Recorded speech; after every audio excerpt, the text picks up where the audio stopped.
सुरजेवाला जी, जब यहाँ गोली कांड चला था ना, उग्रवादियों ने गोली कांड किया था, आप नरवाना कोई 500-700 किलोमीटर दूर नहीं था, आप अपने घर छुपे बैठे थे, कैथल की जनता से मिलने नहीं आए थे। हम आए थे, रवि भूषण गर्ग ने लाशें उठाई हैं हॉस्पिटल तक पहुंचाने के लिए। अगर देश सेवा करना, प्रदेश सेवा करना, जनता सेवा करना अगर राक्षसी कार्य है तो मैं राक्षस हूँ। अब लोग पूछते हैं, आप जैसे पत्रकार, भाई आप क्यों जीत गए? उत्तर देता है जी, मेरे को पार्टी ने धक्के से दिया। फिर पार्टी ने धक्के से ही तो तेरे को राज्यसभा का मेंबर बनाया राजस्थान से, वरना तेरा राजस्थान में क्या मतलब था? रणदीप सिंह सुरजेवाले को शर्म आनी चाहिए, शर्म आनी चाहिए। किरण चौधरी को शर्म आनी चाहिए, शैलजा को, कि उनके मंच पर बैठे हुए उनका नेता कितनी अच्छी बात कर रहा है कि उनका दिवालियापन देखिए। जिस जनता जनार्दन ने कांग्रेस को 50 साल तक सत्ता में रखा, आज वो जनता राक्षस हो गई, आज वो जनता बेकार हो गई, उनके अनुसार नहीं रही। क्यों? क्योंकि 2 इलेक्शन हरा दिए। आप लोग धर्म की बात करते हैं, लगातार धर्म में ही उलझाए रखते हैं। बेरोजगारी में भी बात कर लो ना, रोजगारी नहीं रहे तो उन पे आप लोग क्यों नहीं चर्चा करते? इतने विरोध प्रदर्शन क्यों हो रहे हैं? किसान आंदोलन सबसे ज़्यादा इस सरकार में हो रहा है। क्या रीजन है? क्यों लोग इतना विरोध कर रहे हैं उसके बावजूद भी, अगर आप अच्छा काम कर रहे हैं, बीजेपी सरकार अच्छा काम कर रही है? नमस्कार दोस्तों, द एयर न्यूज़ में आपका स्वागत है। दोस्तों, मेरे साथ बीजेपी के वरिष्ठ नेता रवि भूषण गर्ग जी हैं, और आप अच्छे से जानते हैं कि ये जब चुनाव लड़ते थे, जब बीजेपी का अस्तित्व ना के बराबर होता था, तो बहुत बुरे समय में ये चुनाव लड़ते थे। जी, स्वागत है आपका दायर। स्वागत जी आपका भी। बुरे समय में आपने चुनाव लड़े, अच्छे समय आया तो बीजेपी ने मक्खी की तरह, चाय से जैसे मक्खी निकलती है ऐसे फेंक दिया। मैंने उस समय चुनाव लड़ा जब पार्टी ने मेरे को आदेश दिया 2004 और 2009 में कि आपने चुनाव लड़ना। मैं चुनाव लड़ा। पार्टी का कार्यकर्ता, पार्टी का समर्पित कार्यकर्ता होने के नाते से मेरा ये फर्ज बनता है कि मैं चुनाव लड़ूं। इसमें कोई दिक्कत वाली बात नहीं है, और ना मैंने कोई पार्टी के ऊपर एहसान किया है, बल्कि पार्टी ने मेरे ऊपर एहसान किया, मुझे चुनाव लड़वाकर इतना बड़ा नेता बना दिया। उस समय तो कोई मिलता नहीं था ना, आप ही मिलते थे तो चुनाव लड़वा दिया। जब आपके पास जो साधन होंगे उन्हीं को तो इस्तेमाल करेंगे ना। पार्टी के पास मैं कार्यकर्ता ऐसा था जो लड़ सकता था, मेरे को लड़वाया, लड़वाना भी चाहिए था, और मैं लड़ा। अब पार्टी के अच्छे दिन आ रहे हैं, 2 बार की सरकार बन चुकी है, ट्रिपल इंजन की सरकार है। अब क्या लगता है, 24 का चुनाव है तो आप दावेदारी करोगे? कैसे टिकट मांगोगे? ऐसा है, 2024 का जो चुनाव है, चाहे एमएलए का हो, चाहे एमपी का हो, मैं पूरी दावेदारी पार्टी के पास करूंगा।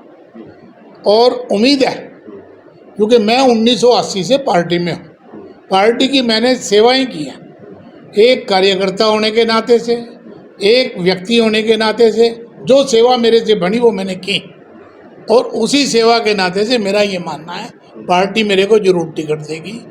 जहाँ तक 2014 की बात है, वो इसलिए टिकट नहीं दिया पार्टी ने कि मेरे रीढ़ की हड्डी का ऑपरेशन हुआ था। अदरवाइज उस समय भी पार्टी मेरे ऊपर दाव खेलने के लिए तैयार थी और मैं जीत गया था।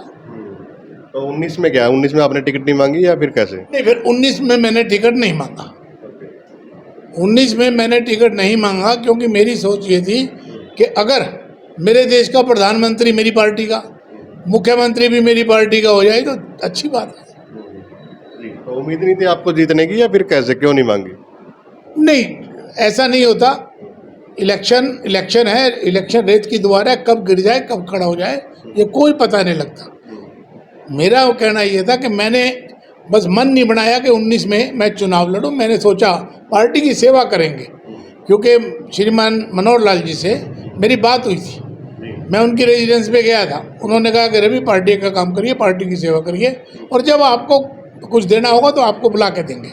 मैं उसी बात पे आज भी अड़ी हूँ कि जब मुख्यमंत्री साहब बुलाएंगे तब मैं जाऊँगा उनके पास और उनसे कहूँगा जो देना है दे दो, नहीं देना है तो कोई बात नहीं, सेवा तो करेंगे पार्टी की। आपके पड़ोस में ही रणदीप सिंह सुरजेवाला की जनसभा थी ऊधम सिंह किले में, और रणदीप सिंह सुरजेवाला का भाषण तो आप सुन ही रहे हो, क्योंकि ये दीवार ही क्रॉस होती है। ऐसा है, रणदीप सिंह सुरजेवाला हमारे भाई उदय सिंह के किले पे रैली कर कर गए हैं। और मैं तो ये कहूँगा कि उनका दिवालियापन देखिए। जिस जनता जनार्दन ने कांग्रेस को 50 साल तक सत्ता में रखा, आज वो जनता राक्षस हो गई, आज वो जनता बेकार हो गई, उनके अनुसार नहीं रही। क्यों? क्योंकि 2 इलेक्शन हरा दिए। भाई क्या कर रहे हो?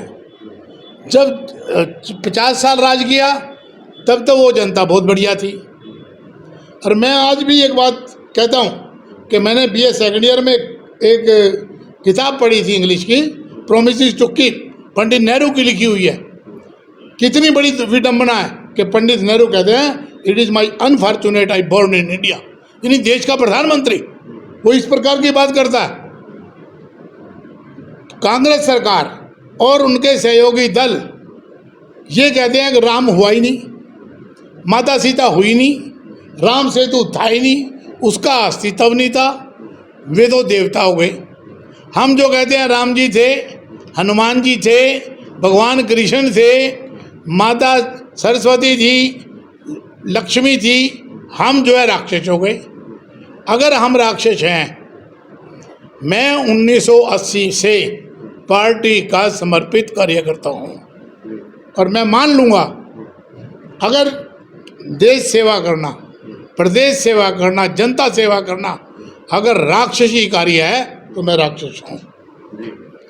अदरवाइज रणदीप सिंह सुरजेवाले को शर्म आनी चाहिए, शर्म आनी चाहिए किरण चौधरी को, शर्म आनी चाहिए शैलजा को कि उनके मंच पर बैठे हुए उनका नेता कितनी अच्छी बात कर रहा है और इस अच्छी बात का उत्तर जनता जवाब देगी, 24 के इलेक्शन में देगी। मुख्यमंत्री जी ने भी फरसा कांड तो आपने सुना ही होगा, ब्राह्मणों पे फरसा लहरा दिया था, तो उसके बारे में तो आप कुछ नहीं बोल रहे। मैं क्यों बोलूँगा? जिनके खिलाफ बोला है वो बोले। एक बात, दूसरी बात यह है कि मैं नहीं मानता कि इस प्रकार की भाषा माननीय मनोहर लाल जी, जिन्होंने सारी उम्र समाज की सेवा की है, सन 75 से वो इसी काम में लगे हुए हैं, समाज की सेवा में लगे हुए हैं 75 से, वो इस प्रकार की भाषा क्यों बोलेंगे? बोला था कि तेरी गर्दन काट दूंगा। नहीं, मैंने नहीं सुना। मैं उसके लिए हाँ या ना कुछ नहीं कर सकता। जी बिल्कुल। तो अब क्या कुछ तैयारियां हैं आपकी 24 के लिए? हमारी 24 के लिए तैयारियां हैं। सबसे पहले तो राक्षस को देवताओं का उत्तर दिलवाना है।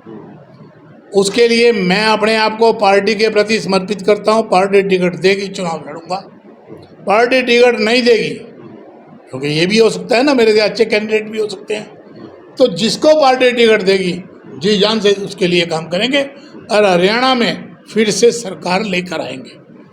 आप लोग धर्म की बात करते हैं, लगातार धर्म में ही उलझाए रखते हैं, बेरोजगारी में भी बात कर लो ना। रोजगारी नहीं रहे तो उन पे आप लोग क्यों नहीं चर्चा करते? हम लोग धर्म की बात करते हैं क्योंकि हमारे मस्तिष्क में धर्म पड़ा हुआ है, और धर्म की बात जो करें, आप बड़े से बड़ा इतिहास उठा लें, हर समय में धार्मिक महापुरुष साथ रहे हैं राजे महाराजाओं के। दूसरी बात नौकरी की, मैं ये मानता हूँ कि श्रीमान मनोहर लाल जी जब से CM आए हैं, सिंगल व्यक्ति आगे ये कह दे कि मैंने पैसे देकर मैं नौकरी लगाऊं, जिम्मेदार हूं। उससे पहले अगर हम बात करें किसी भी शासन की, कोई किला बेचता था, कोई 2 किले बेचता था, कोई 4 किले बेचता था, कोई लाला से पैसे लेके आता था और नौकरी परचेज करता था। आज गरीब का बच्चा नौकरी पे लगा है। ये आसान बात नहीं है जी। किसी गरीब के बच्चे को नौकरी दे देना, एक गरीब के बच्चे को नौकरी देना पूरे परिवार को रोटी देना है, तो बेरोजगारी कम की जा रही है। इसके बावजूद भी इतने विरोध प्रदर्शन क्यों हो रहे हैं? किसान आंदोलन सबसे ज़्यादा ही सरकार में हो रहा है। क्या रीज़न है? क्यों लोग इतना विरोध कर रहे हैं उसके बावजूद भी, अगर आप अच्छा काम कर रहे हैं, बीजेपी सरकार अच्छा काम कर रही है? इसमें 2 बातें हैं। एक, मैं अपनी समस्या को लेकर प्रदर्शन करूं, एक मैं प्रदर्शन के लिए प्रदर्शन करूं। जो प्रदर्शन हो रहे हैं वो प्रदर्शन के लिए प्रदर्शन है। मोदी जी की इस बात के लिए लेके कोई प्रदर्शन नहीं है कि जिस प्रधानमंत्री को विदेशों में कटोरा लेकर भीख मांगने जाना पड़ता था कि लोन दे दो, लोन किस लिए दे दो, ब्याज, लोन का ब्याज उठाने के लिए पैसा, लोन दे दो हमारे को। उस देश का प्रधानमंत्री आज गौरव से जाता और लाल कारपेट बिछता है। ये दिखाई नहीं देता उनको, चाहे मैं किसान हूँ, चाहे मैं मास्टर हूँ, चाहे मैं कोई भी हूँ। देश मेरा है, देश आपका है, देश जनता का है। जनता इस बात को स्वीकार कर रही है। किसानों की बात है, किसानों के घरों अकाउंट्स में 2000 हर रुपये हर 3 महीने के लिए डालते हैं प्रधानमंत्री, बटन दबाते हैं, उनके खाते में चले जाते हैं। डीएपी खाद भी तो महंगा हो गया, महंगाई भी तो देखो ना कितनी हो रही है साथ के साथ। महंगाई और किसान दोनों साथ साथ है। अगर किसान को रेट नहीं देंगे तो किसान कहाँ जाएगा, और अगर किसान को रेट देंगे तो महंगाई नहीं बढ़ेगी क्या? जो आटा मैं 14 रुपये किलो लेता था, आज 30 रुपये किलो ले रहा हूँ, क्योंकि किसान को भी देना है ना। देश के चहुमुखी विकास को लेके हम काम कर रहे हैं और करते रहेंगे। जी, रणदीप सिंह सुरजेवाला कहीं ना कहीं ये दावा करता है कि वो मुख्यमंत्री बनेंगे आने वाले समय में हरियाणा के, तो आप लोग क्यों टांग खींचने में लगे हो? कहीं ना कहीं अपना कैथल का मुख्यमंत्री बन जाएगा। कैथल का नहीं, नरवाना का बनेगा। फिर भी आपने जो बात कही ना, आप टांग क्यों खींच रहे हो? कबड्डी में हर व्यक्ति टांग खींचता है, ये राजनीतिक कबड्डी है, और फिर वो हमें अपनी टांग पकड़ा रहा है। हमने तो नहीं कहा था उसको कि राक्षस कहते जनता को, ना कहता ना, किसने कहा था? वास्तव में उसके पास बोलने के लिए था ही कुछ नहीं, इसलिए उसने इस प्रकार की बदमजगी करी और भुगतेगा। कैथल की जनता ने एमएलए बनाया हुआ था, भले ही मंत्री नहीं था। यहाँ से छोड़ के जींद क्यों भागा? जींद ने हराया, कैथल में आया, उसके बाद कैथल में आया, मैं ये चेयरमैन का चुनाव लड़वाऊंगा जी। चुनाव लड़वाना राजनीतिक प्रक्रिया का, प्रजातंत्र का एक ढंग है, इसमें कोई गलत बात नहीं है। लेकिन जनता ने यहाँ भी तीसरी बार जवाब दे दिया। अब लोग पूछते हैं, आप जैसे पत्रकार, भाई आप क्यों जीत गए? उत्तर देता है जी, मेरे को पार्टी ने धक्के से दिया। फिर पार्टी ने धक्के से ही तो तेरे को राज्यसभा का मेंबर बनाया राजस्थान से, वरना तेरा राजस्थान में क्या मतलब था? तो ये जो सारी बातें हैं ना जी, ये इसने अच्छे काम नहीं किए हैं। वास्तव में कांग्रेस ने ही कोई काम अच्छा नहीं किया है। अब हर व्यक्ति अपनी बात को भूल जाता है, दूसरे की को याद करता है। मैं भी ये कहना चाहता हूँ कि समाज की सेवा करने के लिए आइए। सुरजेवाला जी, जब यहाँ गोलीकांड चला था ना, उग्रवादियों ने गोलीकांड किया था, आप नरवाना कोई 500-700 किलोमीटर दूर नहीं था, आप अपने घर छुपे बैठे रहे, कैथल की जनता से मिलने नहीं आए थे। हम आए थे, रवि भूषण गर्ग ने लाशें उठाई हैं हॉस्पिटल तक पहुंचाने के लिए। रवि भूषण गर्ग ने रात को कारखाने खुलवाकर बर्फ लगवाई है लाशों को रखने के लिए। आप कहाँ हो? फ्लड आ जाता है, इनका कोई लेना देना नहीं है। भारतीय जनता पार्टी या आरएसएस के लोग उसमें सेवा करेंगे। तो जो लोग सेवा करते हैं वो राक्षस तो नहीं हो सकते भैया। राक्षस तो वही हो सकते हैं जो अपने घर लुके बैठे रहते हैं।